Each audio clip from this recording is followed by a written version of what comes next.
ஊரக வளர்ச்சி. ஓலை குடிசைகளில் வசிக்கும் ஏழை குடும்பங்கள் குறித்து முத்தமிழறிஞர் கலைஞர் கொண்டிருந்த கருணையினையும் குடிசையில்லாம் தமிழ்நாடு அமைந்திட வேண்டும் என்ற அவரது பெருங்கனவையும் நினைவு கூறும் வகையில் கடந்த ஆண்டு கலைஞரின் கனவு இல்லம் எனும் புதிய திட்டம் அறிமுகப்படுத்தப்பட்டது. வரும் 2030 ஆண்டிற்குள் தமிழ்நாட்டின் ஊரகப் பகுதிகளில் 8 லட்சம் கான்கிரீட் வீடுகள் கட்டித்தரும் நோக்கத்துடன் சென்ற ஆண்டு தொடங்கப்பட்ட 1 லட்சம் புதிய வீடுகள் கட்டும் பணிகள் அனைத்து மாவட்டங்களிலும் விரைவாக நடைபெற்று வருகின்றன. அதைத் தொடர்ந்து 2025-26 ஆண்டில் 1 லட்சம் புதிய வீடுகள் 3500 கோடி ரூபாய் மதிப்பீட்டில் கட்டும் பணிகள் தொடங்கப்படும். தமிழ்நாட்டின் கடைக்கோடி குக்கிராமங்களையும் சென்றடையும் வகையில் தரமான சாலை வசதிகளை உருவாக்கிடும் நோக்கில் அறிமுகப்படுத்தப்பட்ட முதல்வரின் கிராம சாலைகள் மேம்பாட்டு திட்டத்தின் கீழ் 2025-26 ஆண்டு 6100 கிலோமீட்டர் நீளமுள்ள கிராம சாலைகள் 2200 கோடி ரூபாய் செலவில் மேம்படுத்தப்படும். மேலும் கிராம ஊராட்சி மற்றும் ஊராட்சி ஒன்றிய சாலைகளின் தொடர் பராமரிப்புக்கென ஒவ்வொரு ஆண்டும் மாநில நிதிக்குழு மானியத்திலிருந்து உரிய நிதி ஒதுக்கீடு செய்ய முடிவு செய்து 25-26 ஆண்டிற்கு 120 கோடி ரூபாய் விடுவிக்கப்படும். தமிழ்நாட்டில் கடந்த 2001 ஆண்டிற்கு முன்னர் பல்வேறு அரசு திட்டங்களின் கீழ் ஊரகப் பகுதிகளில் வாழும் விளிம்பு நிலை மக்களுக்காக கட்டப்பட்டு தற்போது சீரமைக்க முடியாமல் மிகவும் பழுதடைந்த வீடுகளுக்கு மாற்றாக புதிய வீடுகளை கட்டித்தர இந்த அரசு முடிவு செய்துள்ளது. 2025-26 ஆண்டில் இத்திட்டத்தின் கீழ் 25,000 புதிய வீடுகள் 600 கோடி ரூபாய் மதிப்பீட்டில் கட்டித்தரப்படும். தமிழ்நாட்டின் அனைத்து குக்கிராமங்களும் தன்னிறைவு பெற்றிடும் வகையில் பல்வேறு அடிப்படை வசதிகளை நிறைவேற்றித் தரும் நோக்கத்தோடு நடைமுறைப்படுத்தப்பட்டு வரும் அனைத்து கிராம அண்ணா மறுமலர்ச்சி திட்டம் 2 கீழ் 2025-26 ஆண்டில் 2329 கிராம ஊராட்சிகளில் 1087 கோடி ரூபாய் மதிப்பீட்டில் பணிகள் மேற்கொள்ளப்படும். மகாத்மா காந்தி தேசிய ஊரக வேலைவாய்ப்பு உறுதி திட்டத்தினை செயல்படுத்துவதில் தமிழ்நாடு முன்னோடி மாநிலமாக திகழ்ந்து வருகிறது. 2023-24 ஆண்டில் 40.87 கோடி மனித சக்தி நாட்கள் 13,392 கோடி ரூபாய் செலவினத்தில் எய்தப்பட்டுள்ளது. ஆனால் 2024-25 ஆண்டில் 27/11/2024 முதல் 11/3/2025 வரை வேலை செய்த தொழிலாளர்களுக்கு வழங்க வேண்டிய 2,839 கோடி ரூபாய் ஊதியம் மற்றும் 957 கோடி ரூபாய் பொருட்கூறுக்கான நிதி என மொத்தம் 3,796 கோடி ரூபாயை ஒன்றிய அரசு இதுவரை விடுவிக்காமல் நிலுவையில் வைத்துள்ளது. நிலுவைத் தொகையை உடனடியாக விடுவித்திட தமிழ்நாடு அரசு ஒன்றிய அரசை தொடர்ந்து வலியுறுத்தி வருகிறது. இந்த வரவு செலவு திட்ட மதிப்பீடுகளில் ஊரக வளர்ச்சி மற்றும் ஊராட்சித்துறைக்கு 29,465 கோடி ரூபாய் ஒதுக்கீடு செய்யப்பட்டுள்ளது. நகராட்சி நிர்வாகம். தமிழ்நாட்டில் நகரப்பகுதியில் உள்ள வீடுகளுக்கு குடிநீர் இணைப்பு, பொது சுகாதாரம், இணைப்புச் சாலைகள், தெருவிளக்குகள், நவீன மின்மயானம், நூலகங்கள் மற்றும் கணினியுடன் கூடிய அறிவுசார் மையங்கள் உள்ளிட்ட சமுதாய அடிப்படை கட்டமைப்புகளை உருவாக்கும் நோக்கத்தோடு செயல்படுத்தப்பட்டு வரும் கலைஞர் நகர்ப்புற மேம்பாட்டு திட்டத்தின் கீழ் கடந்த 4 ஆண்டுகளில் 4,132 கோடி ரூபாய் மதிப்பிலான பணிகள் மேற்கொள்ளப்பட்டன.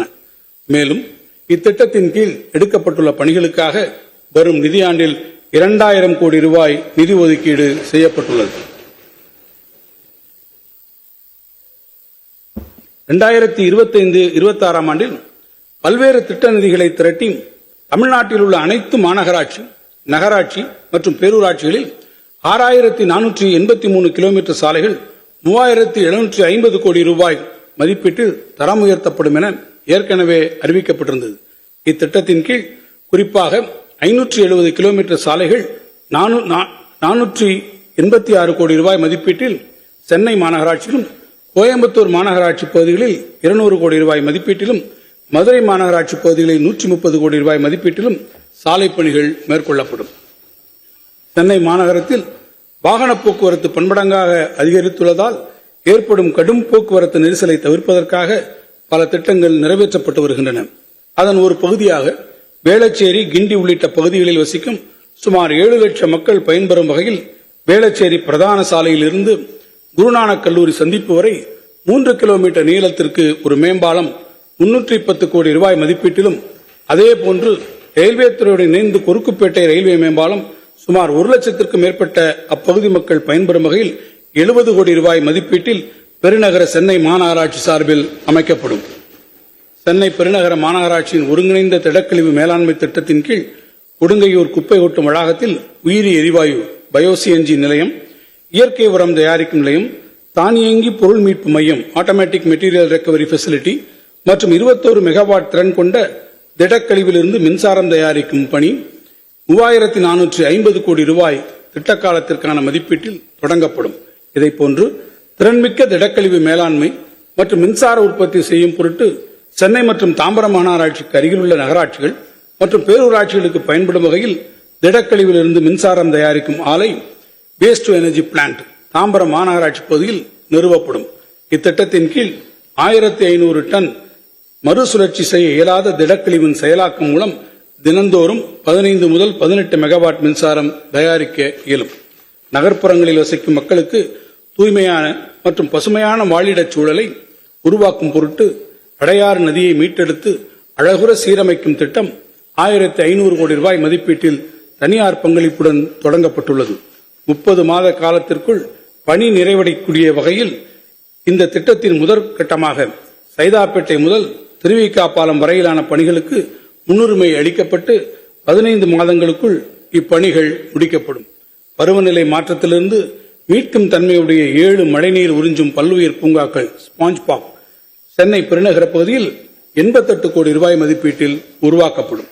மேலும் தமிழ்நாட்டில் உள்ள காவிரி, வைகை, நொய்யல், தாமிரபரணி ஆற்றங்கரைகளில் அமைந்துள்ள மாநகராட்சி பகுதியில் இருந்து உருவாகும் கழிவுநீர் ஆற்றில் நேரடியாக கலப்பதை தடுக்கும் பொருட்டு கழிவுநீர் சுத்திகரிப்பு நிலையங்கள், நடைபாதைகள், திருவிளக்குகள், நவீன ஓய்வறைகள், குழந்தைகள் விளையாட்டு பூங்காக்கள் மற்றும் இதர நவீன வசதிகளுடன் பொதுமக்கள் பயன்படுத்தும் வகையில் நதிக்கரை மேம்பாட்டு பணிகள் திருச்சி, மதுரை, ஈரோடு, கோயம்புத்தூர் மற்றும் திருநெல்வேலி மாநகராட்சிகளில் மொத்தம் 400 கோடி ரூபாய் மதிப்பீட்டில் வரும் நிதியாண்டில் தொடங்கப்படும். தற்போது பெருநகர சென்னை மாநகராட்சியின் அனைத்து பகுதிகளுக்கும் 5 நீர் சுத்திகரிப்பு நிலையங்கள் மற்றும் 3 கடல்நீரை குடிநீராக்கும் நிலையங்களில் இருந்து குடிநீர் விநியோகம் செய்யப்படுகிறது. இந்த ஒவ்வொரு குடிநீர் நிலையத்திலிருந்தும் குடிநீர் விநியோகம் நகரின் குறிப்பிட்ட பகுதிகளுக்கு பிரதான குழாய்கள் மூலம் வழங்கும் வகையில் வடிவமைக்கப்பட்டுள்ளது. இதனால் தேவைப்படும் போது ஒரு பகுதியின் உபரி நீரை பற்றாக்குறை உள்ள மற்றொரு பகுதிக்கு மாற்ற இயலவில்லை. எனவே முதன்மை சுற்று குழாய் திட்டம் எனும் புதிய திட்டத்தின் மூலம் அனைத்து நீர் பகிர்மான நிலையங்களையும் இணைத்து சென்னை மாநகரில் உள்ள அனைத்து குடிநீர் விநியோக நிலையங்களுக்கும் சமமான அளவில் குடிநீர் வழங்கப்படுவது உறுதி செய்யப்படும். சமச்சீரான குடிநீர் விநியோகத்தை உறுதி செய்திடும் இத்திட்டம் 2423 கோடி ரூபாய் மதிப்பீட்டில் அடுத்த 3 ஆண்டு காலத்திற்குள் நிறைவேற்றப்படும். சென்னை பெருநகர மாநகராட்சியில் 200 கோடி ரூபாய் அளவிலும், கோவை மாநகராட்சி 120 கோடி ரூபாய் அளவிலும், திருச்சி மாநகராட்சியில் 100 கோடி ரூபாய் அளவிலும் மற்றும்